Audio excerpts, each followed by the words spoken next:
We're at IIT Bombay's 2008 Tech Fest, and with me is John Mad Dog Hall, and he's carrying a gadget which it's unlikely any of you have ever seen before. We're certainly seeing it for the first time, though we've heard about it. This is the Openmoko phone, the open source community's answer to the iPhone. Though, of course, John would disagree and say that they've been working on it longer than the Apple iPhone. John, phones becoming computers, computers becoming phones. We've seen that most phones find it difficult to handle all the functions of a computer. This, of course, runs a full-fledged Linux on a phone. Tell us more about it. Well, as you said, it is a full-fledged Linux. It is multitasking. It is multi-user. It has 802.11 networking capability. And on top of that, you can put things like an SMB protocol. You can put an NFS protocol, so you could actually access disks over the network, not just to TCP/IP or web work. It can have a web browser on it. It has a USB port on it. It has Bluetooth. It has infrared networking. It has, it's 3 channels of GSM. It is a full-blown computer system. So if you wanted to add a Bluetooth keyboard and a Bluetooth mouse, you could actually do real work on this. And it's all touchscreen? Yes, this is a very nice touchscreen.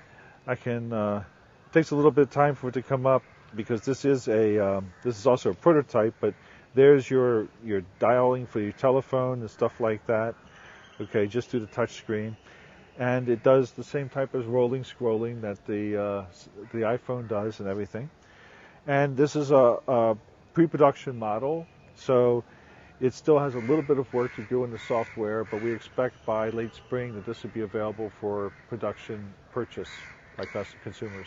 Is it just the software that Openmoko is all about? So, can any original equipment manufacturer put this software on his phone similar to what Google is trying to do with Android, or will it come with a specific hardware all the time? No. The software is made to be ported to different devices, and the Openmoko project wants to have their software ported to different devices, and not just phones. It could be ported to web tablets or things like that.